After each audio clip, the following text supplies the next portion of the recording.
Okay, let's begin today's lecture because we have a lot of ground to cover. Oh, right. So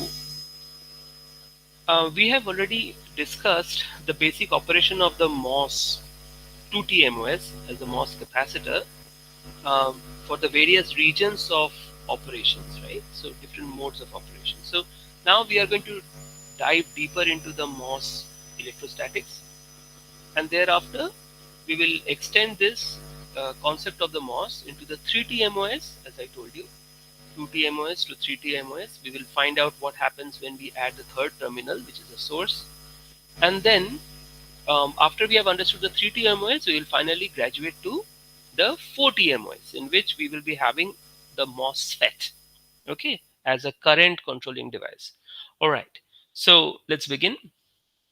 So today our agenda is the flat band voltage. So we are going to look into that situation first. All right. Remember that when we began with our very basic understanding, the physical understanding of the MOS in the previous two lectures, previous couple of lectures, I guess. So there we have noticed that this EFM and EF were always aligned. Okay. And remember, like some of you had already asked a question like, how is it always aligned? The answer is you are perfectly right. It's never possible to be aligned. All right.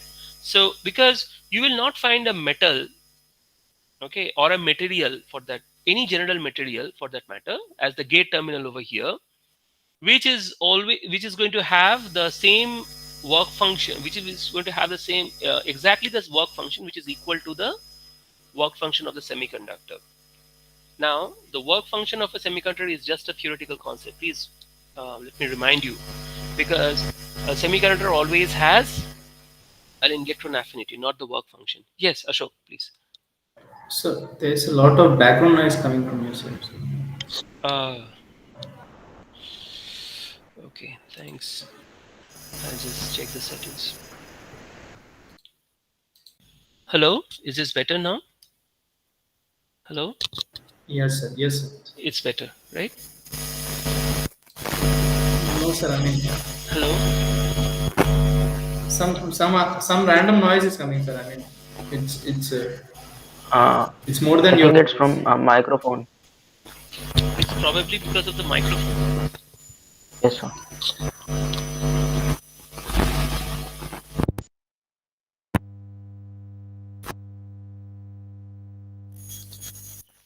Hello, hello, is it better? Yes, sir. Somewhat. Hello, hello. Yes, sir. Now it's good. Okay, perfect. Thank you. Thanks for pointing it. Okay, so let's get back. So now it's never going to be the same.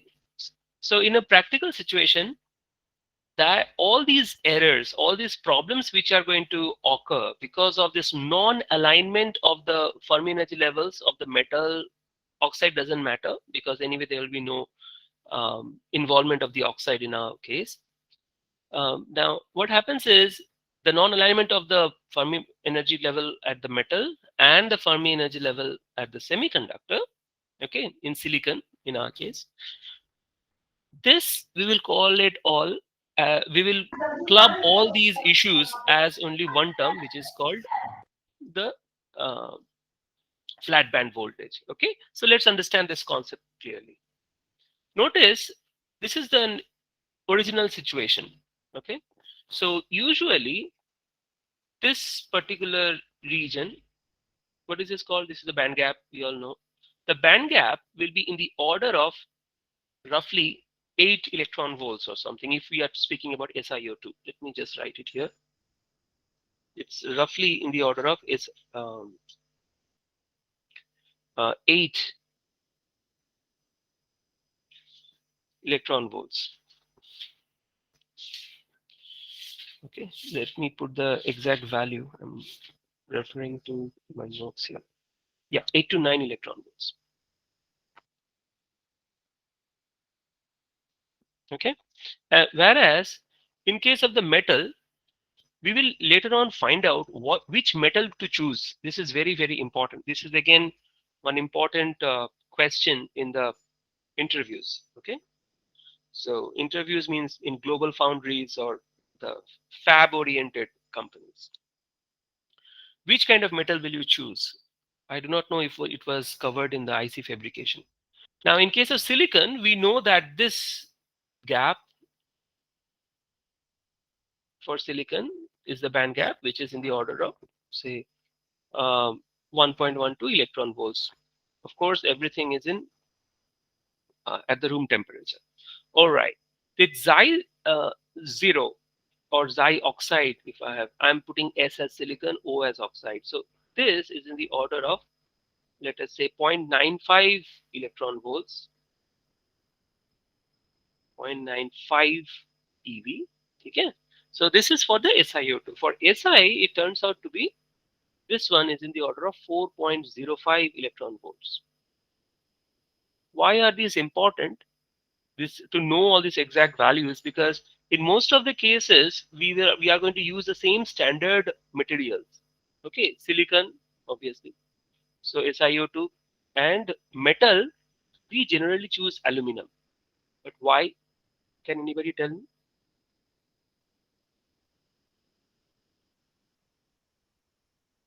To make ohmic contact less smaller. No, we can use metals for making ohmic contacts as well as Schottky, depending on the doping of the semiconductors. Nothing to do, not much to do with the metal. ठीक है, अगर आपको Schottky बनाना है ना, then it is just a matter of whether this side is P or N. Of course, metal plays a role, but I mean, you can make the same metals and say semiconductor to act as Schottky or as ohmic, depending on the doping of the silicon. Okay, so that's not the answer. Any other answer? Okay, what we will do is we will revisit this after we have finished the discussion on flat band. Then it will become clear.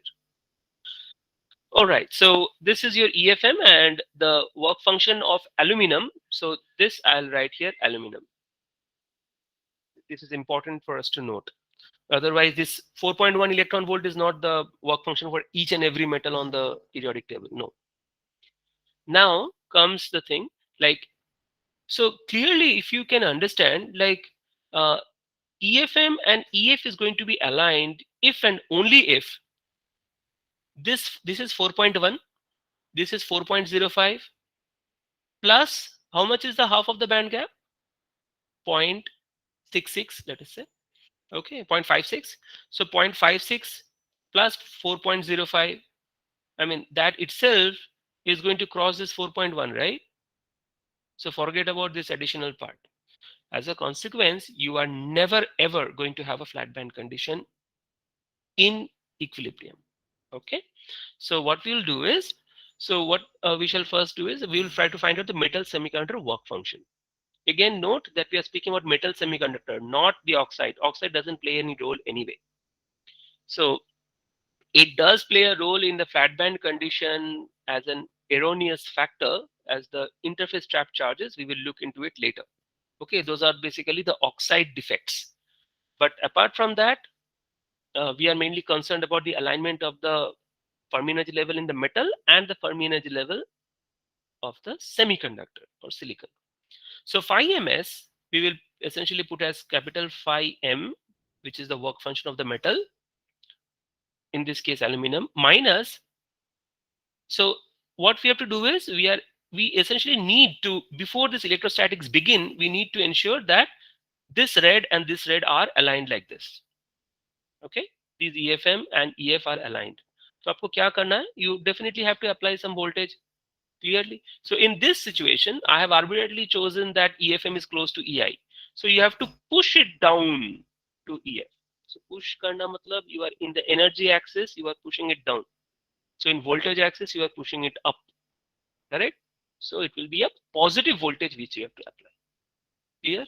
So now let us look at this. So phi ms is equal to phi m, which is the work function of the metal, minus the theoretical work function of the silicon. Okay, so theoretical work function क्या होगा? Xi silicon, different affinity, which we we know for silicon is 4.05 electron volts, plus half of the band gap, which is 1.12 divided by 2, 0.56, plus the phi f, the difference between the EI and EF in the bulk. Okay.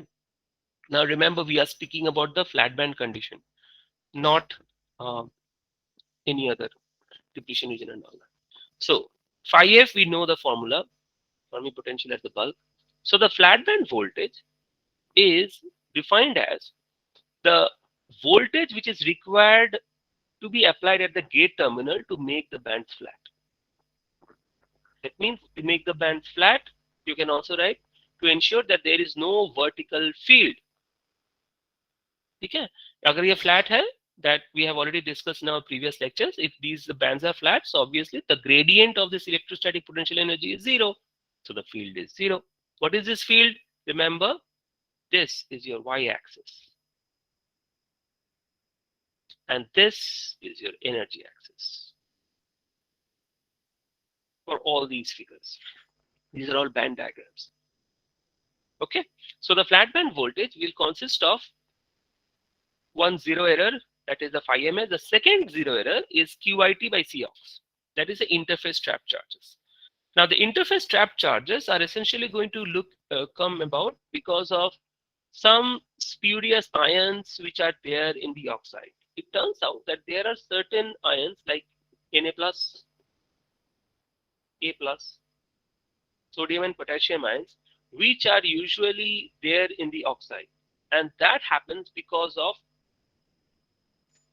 mishandling of the wafers. So that means all these structures are essentially going to be developed by human contact, isn't it? So if it is under human contact, or so that is the reason why usually in modern technology humans are not involved, and that is the reason why you essentially get QIT approximately equal to 0 in modern technology.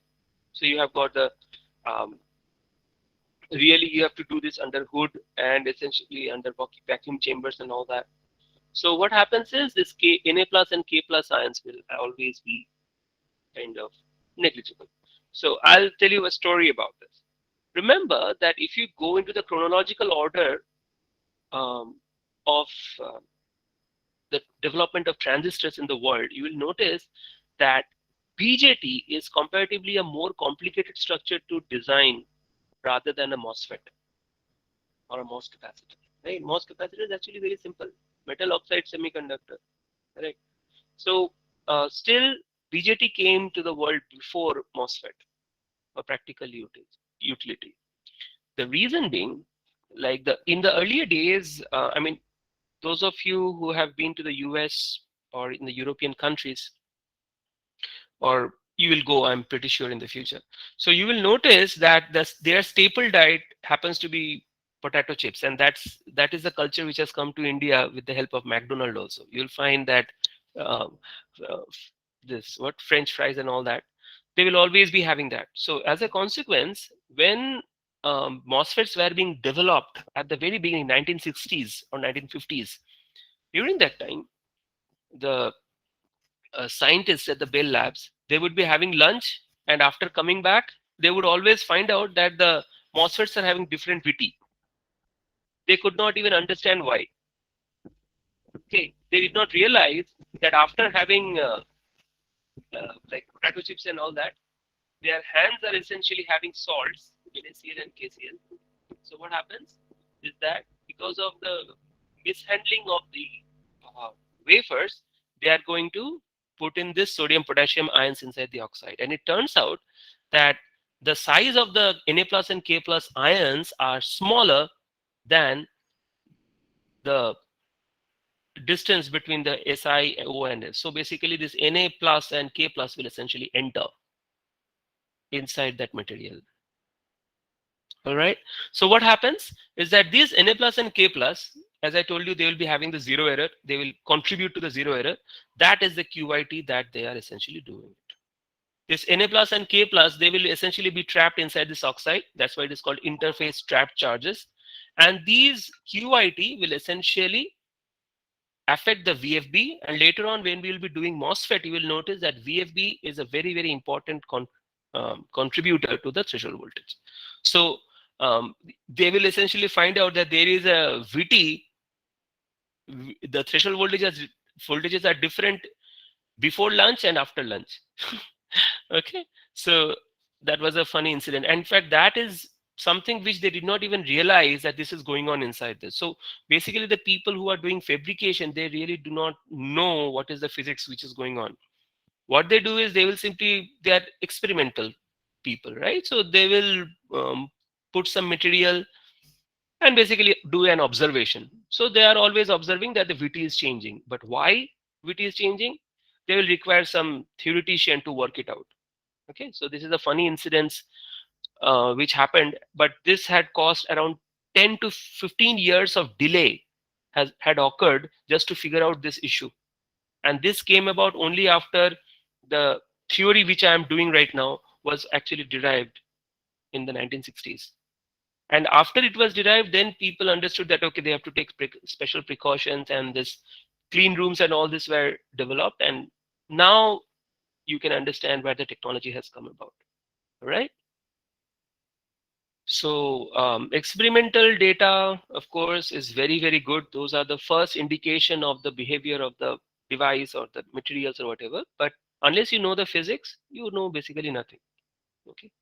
So hats off to those theoretical theoreticians, okay, the physicists who actually worked out this theory which I'm doing right now for the first time when they did it.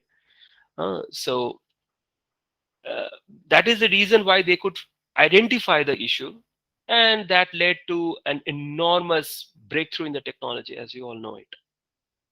Otherwise, why 10 years? It would have, without the theoretical designers or mathematical modeling people, they would have gone for another 50 years doing experiments without even understanding the problem.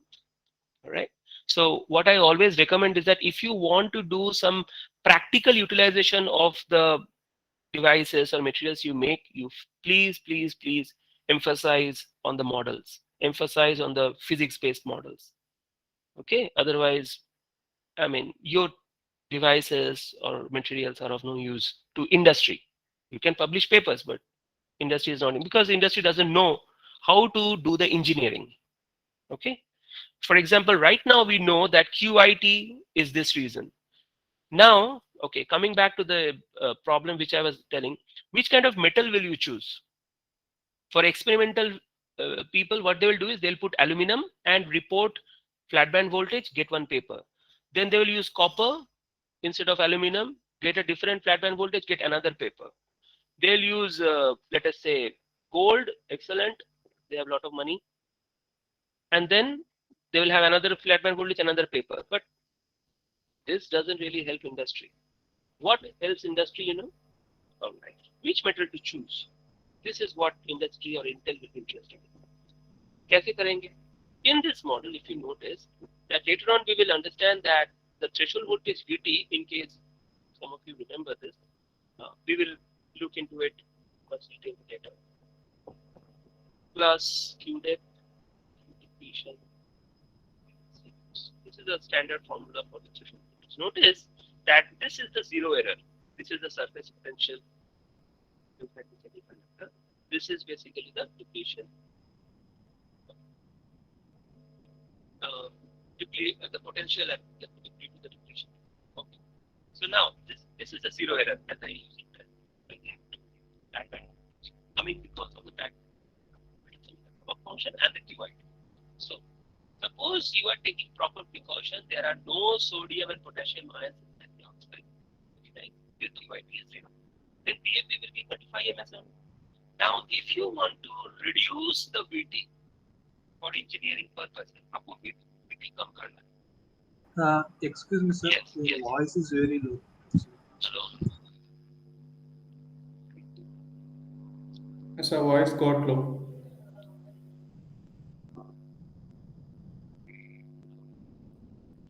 Hello. Yes. So what we are doing is, in this case, we are essentially going to have a zero error, just have the flat band voltage, and then if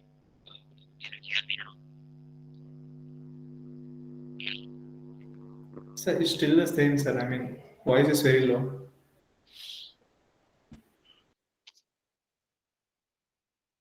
Hello? Yes, sir, now it's good. Hello? I do not know why. Hello?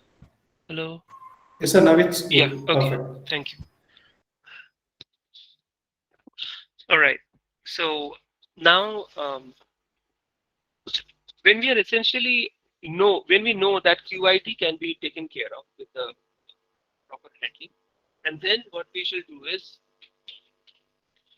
this 5ms is something which we need to reduce. Okay, VFB ko kam karna hai if you want to reduce VT, because surface potential and Q depth is also something which we can do. We will look into the Q depth can be reduced by SOI technology. We will look into that later. Surface potential you cannot reduce because that is essentially related to the applied gate bias. ठीक है, तो surface potential आपका कभी कम नहीं हो सकता. Okay, it's silly. But VFB is something which is a zero error which you always have to reduce. QIT can be reduced clearly but with the proper precautions in the handling part. 5ms अगर reduce करना है, then what to do? Notice it is a difference between these two terms, right? So if we can ensure that this is your P silicon, correct? So if you want to have an NMOS, समझो इस बात को, ये P silicon क्यों है? Because this is a substrate of this MOSFET or MOS capacitor. ठीक है? So if you are trying to operate it in the inversion zone, clearly PMOS, अगर in NMOS P substrate, it gets inverted to NMOS in the channel, correct? So that means agar if it is N, so clearly this EF is going to shift very, very close to EC, correct? This EF is going to shift to EC on the surface. So EF doesn't shift actually. What happens is EC, EI and EV is going to get band bending. You know that. We have seen all. Okay. So it will be shifted bent like this. So what we observe is that EF at the surface is going to be very close to EC, correct? So if it is going to be very close to EC, what is the difference between EC and the vacuum level? 4.05 electron volts. So that means if we choose a metal whose work function is close to this electron affinity, what happens? We are essentially going to ensure that this EFM and the EF at the surface is going to be aligned, roughly aligned, very close. That is the reason why if you see 4.1 and this is 4.05 and you have doped the P substrate with a very high doping, and also you are going to you are essentially going to operate it in the inversion region. Okay, so if it is inverted, if the channel is inverted, then EF will be very close to EC here. And then what will happen? This EC to the vacuum level, that will be 4.05. EFM to vacuum level is also 4.1. So the 5ms will be how much? 0.05 electron volts, which is very, very less. But when is that it 0.05 electron volts for aluminum? Because it is kind of the metal which will essentially ensure that the 5ms is the minimum. Okay, so that means you have got the least amount of 5ms if you are choosing aluminum, silicon dioxide and P silicon interface. Okay, agar PMOS banana hai, this is NMOS situation. PMOS banane ke liye, which metal will you choose? That will essentially depend on that this work function of the metal should be aligned with the EV. Okay, so that happens to be molybdenum. We will look into it again later. So this is aluminum. Okay, so today this is a very, very important concept which has become clear. Which metal will you choose? There are, I mean, periodic table, 70% of the elements on the periodic table are metals. 70% of the entire periodic table are metals. As a consequence, which metal will you choose? The answer is we will choose the metal depending on whether it is NMOS or PMOS. If it is NMOS, we will choose aluminum because its work function 4.1 is very close to the electron affinity of silicon at room temperature 4.05 electron volts. If we want to make PMOS, we will choose tungsten, okay, W. So what happens over there? The work function is aligned with the EV.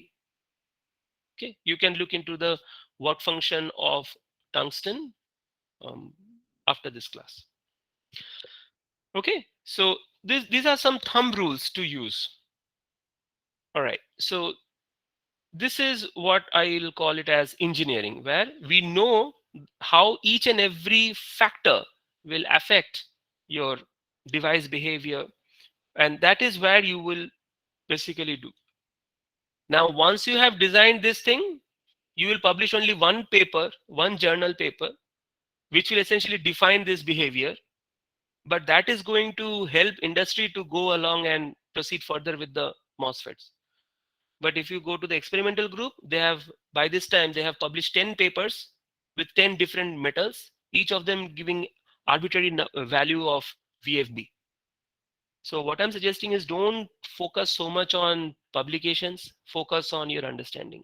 That is going to be much, much helpful for your job, for your placement, for industry as a whole.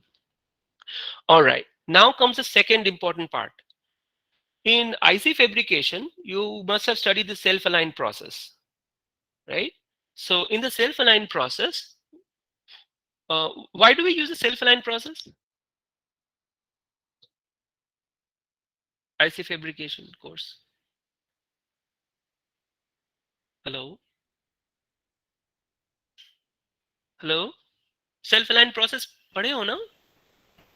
Like every time it is some sort of difficult using aluminum. So if we use polysilicon, like we can adjust that energy level. No. Self-aligned process. What are you essentially aligning?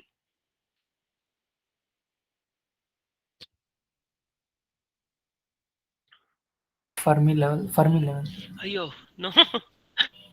We will actually notice in a minute that the flat band voltage in case of self-aligned process, like using polysilicon, is much more than using aluminum.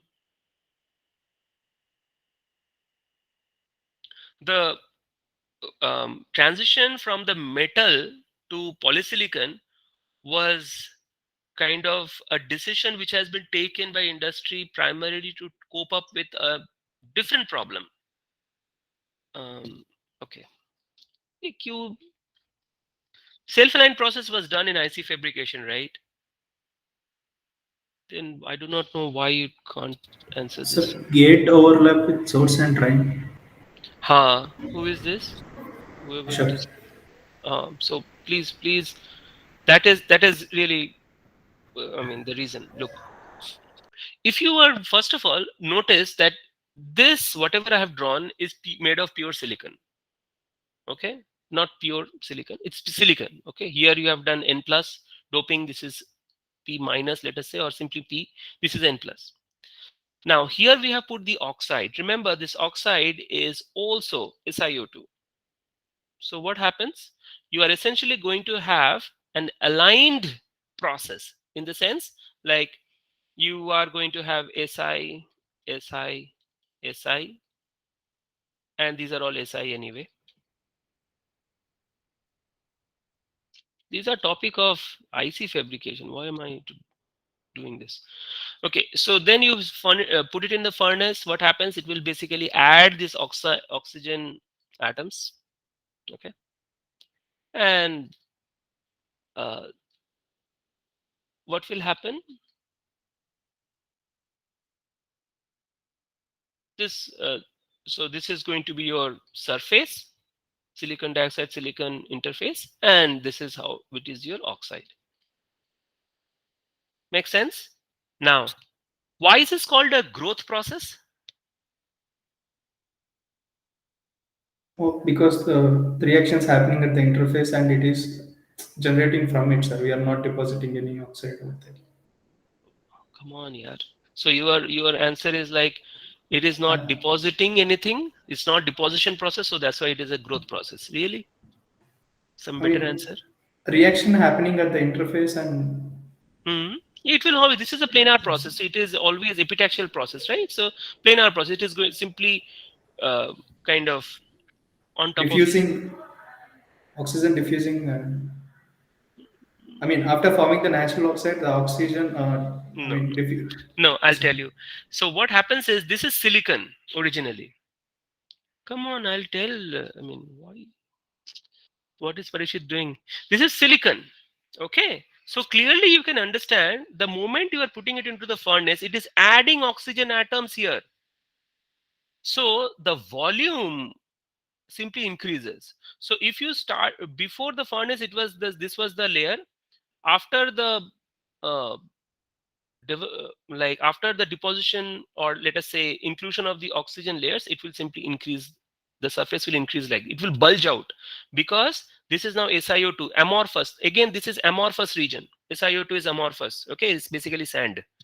Okay, whereas this one, okay, this is silicon. Silicon is crystalline. Okay, so what happens? This is called growth. GROWTH. Specifically growth process, because the volume increases. Why volume increases? Because of addition of this oxygen region.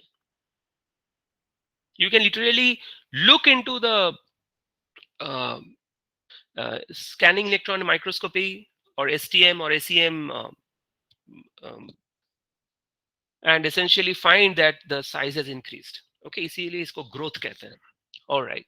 So, but even if you are coming back to the problem, it is called a growth process because you are essentially adding the oxygen atoms, so the volume increases. Okay. So, अगर ये oxygen atom add करके growth भी हो गया ना, still, if you notice that silicon are still remaining uh, kind of aligned with the bonds. There are no bonds broken. However, the moment you put aluminum over here, the issue is there is no silicon there. Aluminum crystalline structure is again gone. I mean, gone in the sense like the aluminum crystalline structure is not aligned with the silicon crystalline structure. So the advantage of oxygen growth, I mean, oxide growth over silicon is simply nullified because aluminum will have a different crystalline structure altogether. On the contrary, if we use poly Si, this is supposed to be done in IC fabrication. So if it is a poly Si system, what happens? This is also silicon. The only thing is it is heavily doped. वो अलग बात है. We will understand polysilicon later in much more details. ये polysilicon होता क्या है? But if you are having polysilicon, remember it is finally at the end of the day it is finally silicon. So what we will be having is again silicon alignment above.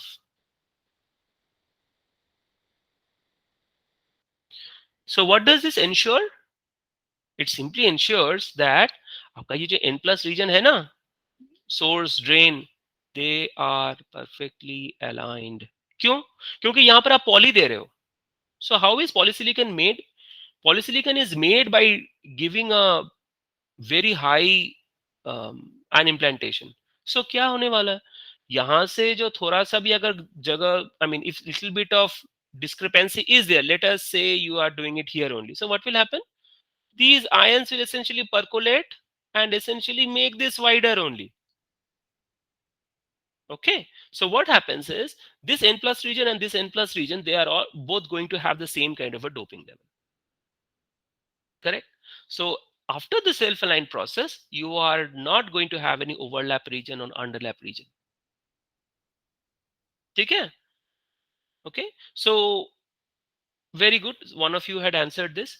Now the question is, if it is perfectly aligned, इससे हमारा from a circuits level, remember, always remember, keep this in mind. ये device आपको ऐसा लग सकता है, okay, बहुत कुछ सीख रहे हैं, but unless you understand the implication on the circuits, you have learned nothing. You are an engineer who is basically making devices for circuit applications. Just publishing paper doesn't make sense. अच्छा, तो ये circuit में क्या difference होगा? मान लो there is a small gap over here. We are going to investigate this in details later in advanced VLSI design actually. if I'm taking that course. I do not know, it's not decided yet. So इसमें अगर self aligned नहीं कर रहे हैं and there is a gap, then what is going to happen?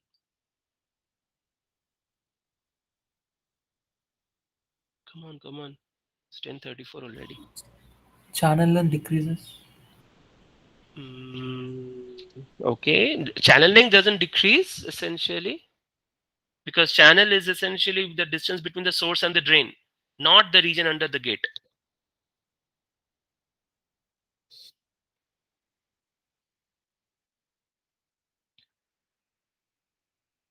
तो मुझे लगता है IC fabrication पढ़ाना पड़ेगा. I am suggesting this is a situation. Okay, there is some gap here. There is a gap here. What is going to happen? Remember, channel theoretically is between this region, not the region under the gate. So channel length decreases is not the answer. Yes, Stress. Siddharth. Yeah, stress, sir. Huh? Sorry? Stress. Oh, Like- no. In fact, stress is a good thing actually. We will see later. Pentium 3, just for your information, Intel Pentium 3 gate control reducer. Sir, Intel Pentium 3 was developed by introducing stress in the channel. There was a huge improvement in the performance from P1 to P3. I was working in P3, I told you, no? Huh, tell me. yes, sir. I mean, after threshold voltage implant, we do lightly doped drain. We lightly dope the source and drain. After that, after this gate formation and then polysilicon gate formation, again we'll do oxidation for sidewall spaces, which prevent. No. And gate control decreases is also not the correct answer. The correct answer is this: base spreading resistance. Have you heard this term? Hello? Have you heard this term? No, sir.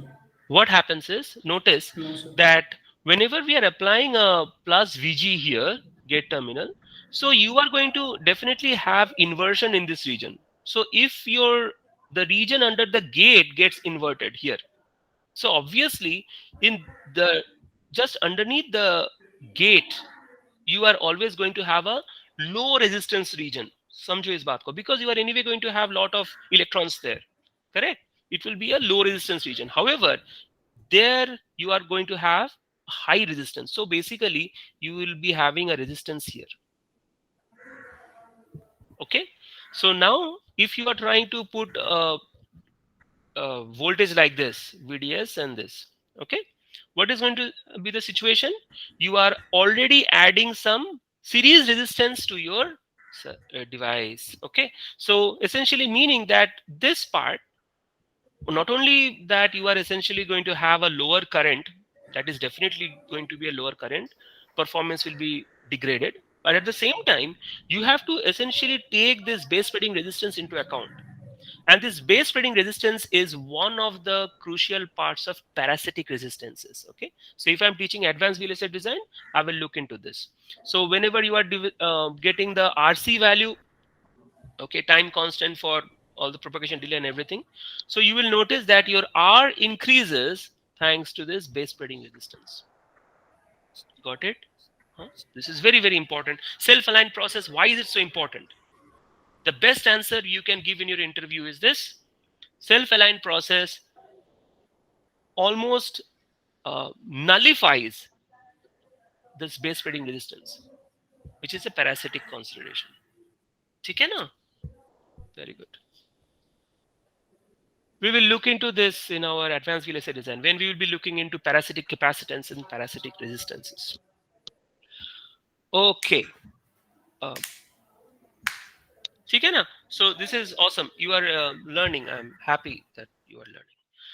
Okay, so in the self-aligned process, we will be using polysilicon. The polysilicon situation may, how does the situation change with respect to the metal? Of course, metal में सिर्फ एक work function हुआ करता था. In case of a polysilicon, it will be just like this, just like the bands will be exactly similar to the silicon. The only thing is it is N plus poly. So I'll call it here polysilicon, okay? So if it is a polysilicon which is N plus, so what is going to happen? Your EF will be aligned with EC. We all know that. So now if we want to have the phi ms, remember it is not metal anymore, but anyway, we still use the phi ms as the remnant of the terminology which we use for original metal semiconductor. So ये phi ms क्या हो जाएगा? Remember, what is the work function here? Technically, difference between the EF and the vacuum level only is IS, electron affinity, minus the original term which we had for the semiconductor part, silicon part. So it will essentially, you will notice this will cancel and you get this value. Okay, very nice. So I have just, but how this polysilicon ka kya mahatva hai from a material perspective, we will discuss later. Okay, so as of now, what we have understood is what is the origin of the zero error in the threshold voltage. The zero error is basically the flat band voltage, two components, metal semiconductor work function and the charges which are trapped inside the oxide. Okay, very good. Now, this is a long topic. I do not think I'll be able to finish it today, but let's begin. This is going to be, again, one of the most important topics for this course. And this is the basis for all the inversion related stuff.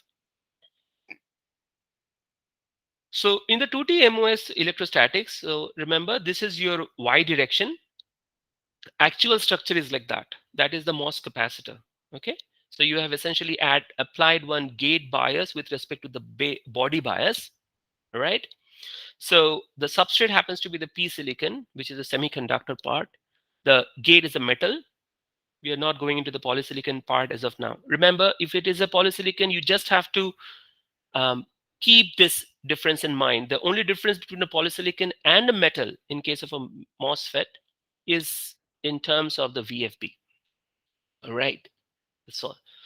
So VFB itself will take care of the difference in the analysis if you are simply replacing the metal with a polysilicon. All right.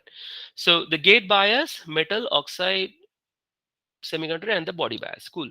So this vertical direction is the Y. So clearly your vertical field will be along Y, Fy. And for simplicity's sake, we have essentially drawn the Y along the x-axis, along the horizontal, and the y-axis happens to be the energy that we have already seen in our previous lectures. Now, due to the band bending, let us say at any instance y, so this is y equal to 0, right? So y here is some arbitrary value of y. You are going to have a potential phi y, which is a function of y obviously, which is the difference between the EI at infinity, EI infinity, and the EI at that particular position. Okay, so phi y is defined as EI infinity at the bulk and EI at the particular value of y. समझ में आया है? ठीक है? So clearly we can understand that phi, this instantaneous potential phi at infinity क्या है यहाँ पर? Infinity is basically the bulk, right? At the bulk, if phi infinity will be 0 and phi 0 क्या होगा? Obviously surface potential. ठीक है ना? Very simple. I mean, इसमें कोई problem नहीं है. Now, at that particular value of y, what is the py? The whole concentration. That will be given by the instantaneous difference between this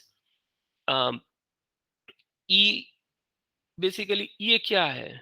This is basically your EI at y, and this is your EF. So, इसमें जो difference है, that is essentially that is going to contribute to your the whole concentration. वही करेंगे. Py is equal to Ni to the power of EIY minus EF. Like it. ठीक है ना? Now I have done some mathematical jugglery over here. EI infinity minus EF minus of EI infinity minus EF. So EI infinity and EI infinity will get cancelled clearly. But why have I written it like that specifically is because remember, in the bulk, Na is what? That was P infinity, right? P infinity.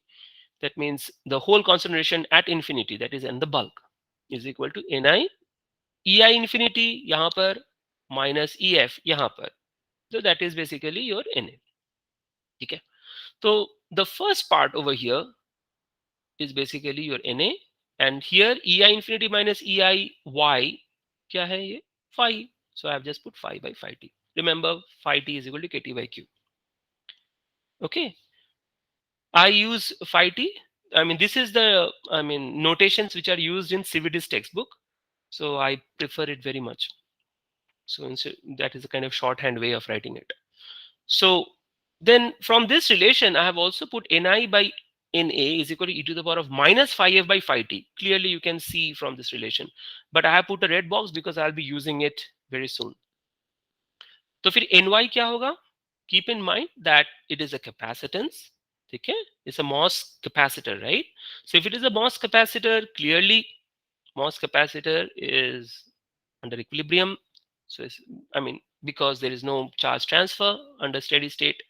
So Ny is equal to Ni square by Py, फिर Ni square by Na. So what I've done is I have replaced this Py by this relation.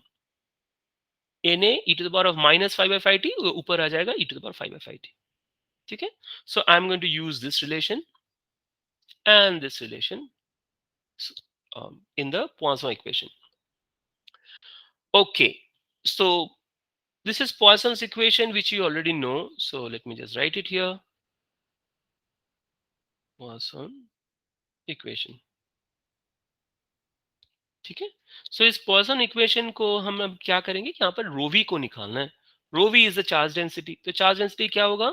Notice I'm writing it plus q in terms of the positive elementary charge. There is a difference between elementary charge and electronic charge. Elementary charge is q, which is 1.6 10 power minus 17 coulombs. Okay, that is the elementary charge. Electron charge is minus of the elementary charge. Okay, this is how it is defined. So this is an elementary charge, number of free holes minus the number of free electrons. अब बहुत important चीज है हम बताने वाले हैं. Students used to get confused, every batch. Notice that whatever electrostatics is happening is because of the band bending. ठीक है, so ये band bending कब हो रहा है? जब भी आप potential दे रहे हो. But in the original case, when you are not applying a potential, let us say ideally when there is no flat band voltage, the bands will be flat. Correct? ऐसे ऐसे दिखेंगे, पूरा flat रहेंगे. Now, if it is a flat band condition, then what are the charges initially? The charges will still be there because you are still having free holes and free electrons thanks to the doping of the substrate. तो यहाँ पर ध्यान से समझो इस बात को. When you have not applied, or simply say, let us say, when you have applied the flat band voltage over here, what will happen? There is no band bending. तो band bending के कारण होने वाले electrostatics नहीं है. There are no electrostatics related to the band bending as such because you have applied the flat band voltage. There is no band bending at all. Right? But what are the original charges over here? There are charges because you have anyway doped it with p-type donor, p-type dopants. Correct? P-type dopants are still there. So what will happen? It is always going to have some P infinity equal to Na, and N infinity is equal to how much? Ni square by Na in the bulk. This many concentration of electrons and holes will be there even before you have started anything interesting. Before you have started applying the gate bias. So if flat band voltage is not there, you are always going to have these many free carriers. So this equation which I'm trying to solve, this electrostatics of the 2T MOS, that is valid for the change in the free electron and free hole concentrations. Correct? तो इसीलिए Py minus P infinity, Ny minus N infinity. There is a minus here, so यहाँ पर plus. Got it, everyone? So this is the free electron and hole concentrations before applying the bias. It is still there because of the doping of the substrate. And this is what has happened after applying the bias. So this difference essentially contributes to the net charge density because of the biasing. Okay, everyone? If not, please raise your hand or something. Good, very good. You have understood. So अभी P infinity N infinity तो already हमने लिख के ही रखा है. I have just copied those values here. Okay, and I have copied this tick mark and this tick mark here. Okay, excellent. Then I have already done this. In previous batches, I used to derive everything from scratch on this white piece of paper kind of thing, whiteboard directly in the class, but it used to take a lot of time. So I just write it for the mathematics part. I'll explain here. So now what we will observe is that these are some mathematics. I have just pulled Q&A out, and this happens to be the final expression for the charge density. You go through it. I mean, I did it just half an hour before this class. Okay, then for a long channel 2T MOS structure, अभी यहाँ पर एक assumption आ रहा है. Assumption is long channel MOS के लिए ही valid है. Okay, later on we will learn two more assumptions when we are dealing with MOSFET. One is called the gradual channel approximation. The other one is a charge sheet approximation. Okay, the charge sheet approximation is roughly based on this particular concept, which is the long channel MOS. The long channel MOS में क्या है? Notice that what we are suggesting is that if it is a long channel, that means it is very a large device. Okay, then the variation in the vertical field is much larger than the variation in the lateral field. Now, notice, यहाँ पर lateral field कहाँ है? Lateral field is not even there because we are speaking about 2T MOS structure. यहाँ पर source और drain है ही नहीं, है ना? Source और drain तो है ही नहीं. Basically, this is related to this. I have written it for MOS transistor case. So basically, when we are going for the MOS transistor, this theory, whatever we are developing, ऐसा नहीं कह सकते कि sir आपने तो MOS capacitor जब कराए थे तब तो ये वैलिड था, MOS ट्रांजिस्टर के लिए कि वैलिड होगा? आंसर इज यस, होगा, provided the MOS transistor is a long channel MOSFET. Okay, so that means if you are having a vertical field, so that means यहाँ पर आपने लगा के रखे हैं, but this distance is so much that this lateral field is very less compared to the vertical field. That is the whole idea. Okay, so for the MOS transistor case, if you are applying this assumption, then the MOS capacitor theory which we are applying over here is still valid for the MOS transistor. That is the whole point. Okay, so variation in the vertical field del fy del y is much larger than del fx del x. Okay, so there you will essentially end up in this. Okay, so for the long channel 2T MOS structure, okay, then this is the case. This is assumption involved for the MOS transistor will essentially lead to this only. आपका ये del 2 phi del x square वाला term you can ignore thanks to this assumption. Okay, then all I have done, how to solve this? So notice we are essentially trying to connect phi. We are trying to solve for the phi value potential. So all I have done is I have multiplied both sides, left hand side, right hand side, the 2 into delta del d phi dy. This is, here is a 2 and here is the d phi dy. So it turns out that you can, I mean, you can go through this calculation. It's very simple. It turns out if you solve this, you are essentially going to end up in this surface field equation.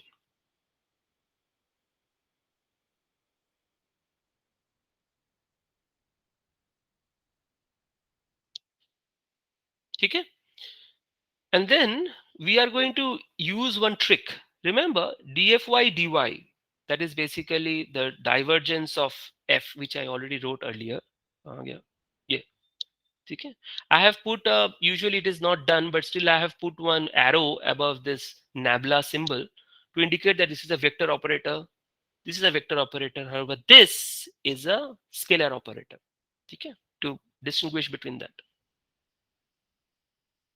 Okay, so dfy dy happens to be rho v by epsilon. Okay, so if I'm putting this in this rho v and integral of dy minus qs क्यों दे रहे हैं? Because remember we are thinking of the NMOS situation where we are applying a plus Vg and the semiconductor charge, qs is a semiconductor charge, the total charge in a semiconductor, total charge in a semiconductor. So I'll write it here. This is the total semiconductor charge. अभी हम depletion charge, inversion charge हम gradually next class में देखेंगे. Okay, this is QS. This QS happens to be like this. So it was plus minus here, it becomes minus plus, and this is the relation. Okay, and how it is exact mathematical steps, you can go through this derivation. Okay, it's not there in any textbook. I just worked it out for you. All right. Okay, so this is the final expression you will find in TOR ending. You will find it in Cividis, and in the next lecture, we are going to investigate the total semiconductor charge which is there in the 2T MOS or the MOS capacitor for the different regions of operation. Then it will become really interesting. Okay, don't lose the next class. Okay, thank you so much. That's all for today.